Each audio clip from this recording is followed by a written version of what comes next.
ಎಲ್ಲರಿಗೂ ನಮಸ್ಕಾರ. ಇವತ್ತು ನಮ್ಮ ಕತೆ ಏನಪ್ಪ ಅಂದರೆ ನಿಮ್ಗೆ ಆಲ್ರೆಡಿ ಮುಂಚೆ ಗೊತ್ತು. ನಾವು ಈರುಳ್ಳಿ ಬೆಳ್ಳುಳ್ಳಿ ಹೂಣಕ್ಕೆ ಹೋಗಿ ಅಣ್ಣ ತಮ್ಮಂದ್ರೆ ಈ ರೇಂಜ್ಗೆ ಅಗದ್ಬಿಟ್ಟು ಆ ಶೇಪಲ್ಲಿ ಬಿಟ್ಟಿದ್ವಿ.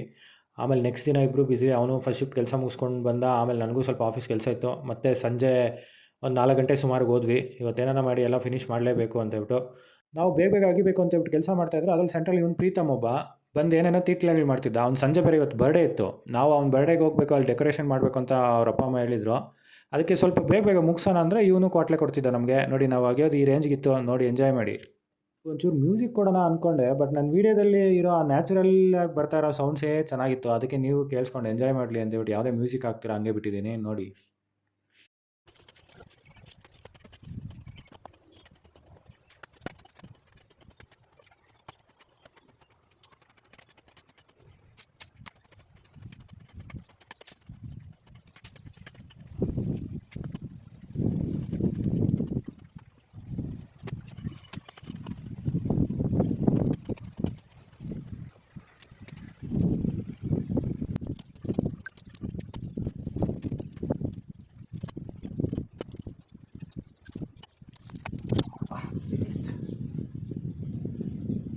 ಫೈನಲಿ ಎಲ್ಲ ಮುಗಿದ್ಮೇಲೆ ನೋಡಿಯಪ್ಪ, ಅದು ಈ ರೇಂಜಿಗೆ ಕಾಣಿಸ್ತಾ ಇತ್ತು. ಸುಸ್ತಾಗೋಗಿತ್ತು.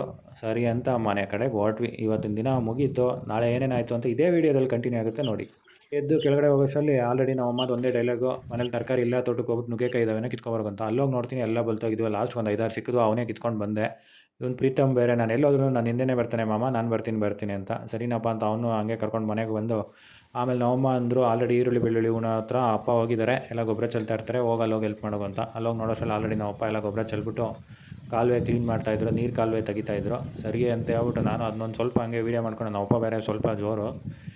ಆಮೇಲೆ ಬೈಗಿದ್ದಾರೆ ಅಂತೇಳಿ ಮೆಲ್ಲಿಗೆ ಅಲ್ಲಿ ಮರದಲ್ಲಿ ಇಟ್ಬಿಟ್ಟು ಮೊಬೈಲ್ನ ನಾನು ಇನ್ನು ಕೆಲಸ ಮಾಡೋಕ್ಕೆ ಹೋದೆ. ನನಗೆ ಈ ವಿಡಿಯೋ ಎಲ್ಲ ಶೂಟ್ ಮಾಡೋದಕ್ಕೆ ಹೆಲ್ಪ್ ಆಗಿದೆ ನೋಡಿ. ಈ ಕಡೆ ಇರೋ ಮರಗಳು ಅದರಲ್ಲಿ ಫಿಕ್ಸ್ ಮಾಡಿಬಿಟ್ಟೆ ನಾನು ಶೂಟ್ ಮಾಡ್ತಾಯಿದ್ದು. ಆಮೇಲೆ ನೋಡಿ ನಮ್ಮಪ್ಪ ಪಟಗಳು ಹಾಕಬೇಕು, ಬಾಪ ಹಾಕ್ ಬಾ ಅಂತಂದರು. ಸರಿ ಅಂತ ಹೇಳ್ಬಿಟ್ಟು ಅವರು ಸ್ಟ್ರೈಟ್ ಲೈನು ಹಾಕ್ಕೊಂಬಂದರೆ ನಾನು ಅದರಲ್ಲಿ ಅಡ್ಡಾಡ ನೋಡಿ ಹಿಂಗೆ ಹಾಕು ಅಂತ ಹೇಳಿದ್ರು. ಸರಿ ಅಂತ ಹೇಳ್ಬಿಟ್ಟು ನಾನು ಹಾಕ್ತಾಯಿದ್ದೆ. ನಮ್ಮಪ್ಪ ಫುಲ್ ಕರೆಕ್ಟಾಗಿರಬೇಕು, ಏನು ಮಾಡಿದ್ರು ಕೆಲಸ, ಇಲ್ಲಾಂದರೆ ಬೈತಾನೇ ಇರ್ತಾರೆ. ಏನೂ ಮಾಡೋಕ್ಕಾಗಲ್ಲ ಅಂತ ಹೇಳ್ಬಿಟ್ಟು ಅವರು ನಮ್ಮ ಒಳ್ಳೇದಕ್ಕೆ ಬೈಯೋದಲ್ವಾ. ಅದರಲ್ಲಿ ಬೇರೆ ನಾವೀಗ ಮಾಡ್ತಾ ಇರೋ ಸಿಸ್ಟಮ್ ಬಂದು ಇದು ಮುಂಚೆ ಓಲ್ಡ್, ಮುಂಚೆ ನೀರು ಕಟ್ಟಬೇಕಾದ್ರೆ ಮಾಡ್ತಾಯಿದ್ರಿ ನೋಡಿ, ಆ ಥರ ಈ ಸಿಸ್ಟಮ್. ಈಗಂತೂ ಯಾರು ಈ ಥರ ಅಂತೂ ತೋಟಗಳು ಮಾಡಲ್ಲ. ಈ ಥರ ಅಂತೂ ತೋಟಗಳು ಮಾಡಿಬಿಟ್ರೆ ತೋಟಗಳು ಬೇಡ, ಈ ಸವಸನೂ ಬೇಡ ಅಂತ ಓಡೋಗ್ಬಿಡ್ತಾರೆ. ಇದು ತುಂಬಾ ಕಷ್ಟ ಆ್ಯಕ್ಚುಲಿ. ಎಲ್ಲ ಪಟಗಳು ಹಾಕಿ ನೀಟಾಗಿ ಒಂದು ಕಡೆ ನೀರು ಬಿಟ್ಟರೆ ಫುಲ್ ಪಟ ಎಲ್ಲ ಹರಿಬೇಕು. ಹಂಗೆ ಕರೆಕ್ಟಾಗಿ ಒಂದು ಲೆವೆಲಿಗೆ ಮಾಡಿದ್ರೇ ಇದಕ್ಕೆ ನೀರು ಕಟ್ಟಿ ಮಾಡೋಕ್ಕಾಗೋದು, ಇಲ್ಲಾಂದರೆ ಆಗೋಲ್ಲ.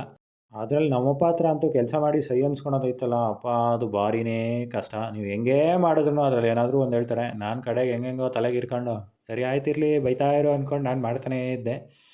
ಸರಿ ಅಂತ ಲಾಸ್ಟಿಗೆ ನೋಡಿ ನಾವು ಪಟಗಳು ಕಟ್ಟಿದ್ದು ಈ ಶೇಪಲ್ಲಿತ್ತು. ಪಟಗಳಂದರೆ ಏನಂದರೆ ನೋಡಿ, ಸ್ಕ್ವೇರಾಗಿ ಬರುತ್ತಲ್ಲ ಅದನ್ನು ಒಂದು ಪಟ ಅಂತೀವಿ ನಮ್ಮ ಅಗ್ರಿಕಲ್ಚರ್ ಲ್ಯಾಂಗ್ವೇಜಲ್ಲಿ. ಬಟ್ ನಿಮ್ಮ ಕಡೆ ಎಲ್ಲ ಏನಂತಾರೋ, ನೀವೇನಂತೀರೋ ನನಗೆ ಗೊತ್ತಿಲ್ಲ. ನಮ್ಮಲ್ಲಿ ನಾವು ಹಿಂಗೆ ಕರಿತೀವಿ. ಬದುಗಳ ಥರ ಹಾಕೋದನ್ನ ಏಳಿಗಳು ಅಂತ ಹೇಳ್ತೀವಿ. ಆಮೇಲೆ ನೋಡಿ ಪಟಗಳೆಲ್ಲ ಆದಮೇಲೆ ನೀಟಾಗಿ ಸಮ ಮಾಡ್ಬೇಕು ಅದನ್ನು.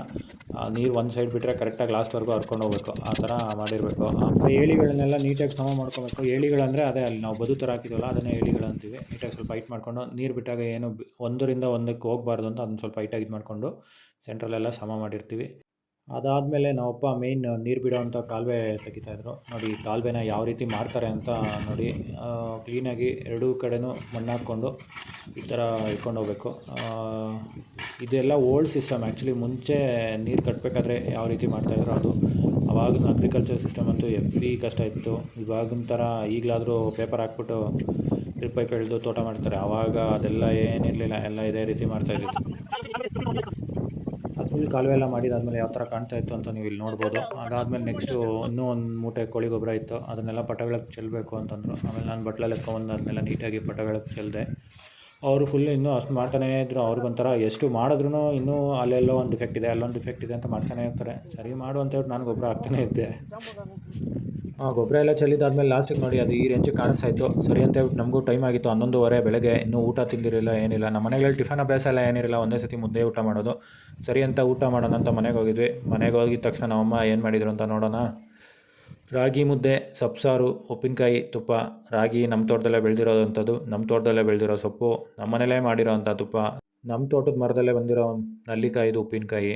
ಏನೋ ಒಂಥರ ಖುಷಿ ಅಲ್ವಾ, ಎಲ್ಲ ನಮ್ಮದ್ರಲ್ಲೇ ಬೆಳೆದು ನಾವು ಅವಾಗ ತಿನ್ನೋ ಟೈಮಲ್ಲೇ ಆ ನಿಜವಾದ ಖುಷಿ ಗೊತ್ತಾಗೋದು ನಮಗೆ. ನಮ್ಮ ಮನೇಲಿ ಆಲ್ಮೋಸ್ಟ್ ಎಲ್ಲ ಇದೇ ರೀತಿ ಇರುತ್ತೆ. ಒಂದು 80% ಎಲ್ಲ ನಮ್ಮ ಮನೆಯಲ್ಲೇ ಬೆಳೆದಿರೋಂಥ ಇಂಗ್ರೀಡಿಯೆಂಟ್ಸ್ನ ಯೂಸ್ ಮಾಡ್ಕೊಂಡು ನಾವು ಊಟ ಮಾಡೋದು. ಮತ್ತು ಮುದ್ದೆ ಊಟ ಯಾವ ರೀತಿ ಮಾಡ್ತೀವಿ ನಾವು ಅನ್ನೋದನ್ನು ನೋಡಿ. ಕೆಲವೊಂದು ಕಡೆ ಎಲ್ಲ ಮುದ್ದೆ ಹೆಂಗಿರುತ್ತಂದರೆ ಫುಲ್ಲು ರೈಸೇ ಹಾಕಿರ್ತಾರೆ.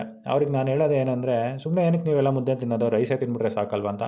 ನಮ್ಮ ಮನೇಲಿ ಅಂದರೂ ಒಂದೇ ಒಂಚೂರು ರೈಸ್ ಹಾಕಂಗಿಲ್ಲ ಮುದ್ದೆಗೆ, ಫುಲ್ ಪ್ಯೂರ್ ರಾಗಿ ಹಿಟ್ಟೇ ಮಾಡಬೇಕು. ಈ ಥರ ತೊಗೊಂಡು ಈ ಥರ ನಾನು ಹಂಗೆ ಏನಕ್ಕೆ ತೋರಿಸ್ತಾ ಇದ್ದೀನಿ ಅಂದರೆ, ಮುದ್ದೆ ಊಟ ಮಾಡಬೇಕಾದ್ರೆ ಯಾವತ್ತೂ ನಮ್ಮ ಹಿರಿಯರು ಹೇಳ್ಕೊಟ್ಟಿರೋದು ನಮಗೆ ಬೆರಳಲ್ಲೇ ತಿನ್ನಬೇಕಂತೆ. ಯಾವುದೇ ಕಾರಣಕ್ಕೂ ನಮ್ಮ ಅಂಗೈಗೆ ಒಂಚೂರು ಸಾಂಬಾರು ಆಗ್ಬೋದು, ಮುದ್ದೆ ಆಗ್ಬೋದು, ಏನೂ ಅಂಟಬಾರ್ದು ಅಂತ. ಸರಿ ಅಂತ ಹೇಳ್ಬಿಟ್ಟು ನಾನು ಈ ವಿಡಿಯೋನ ಇಲ್ಲಿಗೆ ಮುಗಿಸ್ತಾ ಇದ್ದೀನಿ. ನಾನು ಮುಂದಿನ ವಿಡಿಯೋದಲ್ಲಿ ನೆಕ್ಸ್ಟ್ ಈರುಳ್ಳಿ ಬೆಳ್ಳುಳ್ಳಿ ಯಾವ ಥರ ನೆಡ್ತೀವಿ ಮತ್ತು ಎಷ್ಟು ಅಡಿಗೆ ನೆಡ್ತೀವಿ ಅನ್ನೋ ಇನ್ಫಾರ್ಮೇಷನ್ ಕೊಡ್ತೀನಿ. ವಿಡಿಯೋ ಲೆಂತ್ ಆಗುತ್ತೆ ಅಂತ ಹೇಳ್ಬಿಟ್ಟು ನಾನು ಈ ವಿಡಿಯೋನ ಇಲ್ಲಿಗೆ ಮುಗಿಸ್ತಾ ಇದ್ದೀನಿ. ಟೇಸ್ಟ್ ಮಾತ್ರ ಸೂಪರಾಗಿತ್ತು.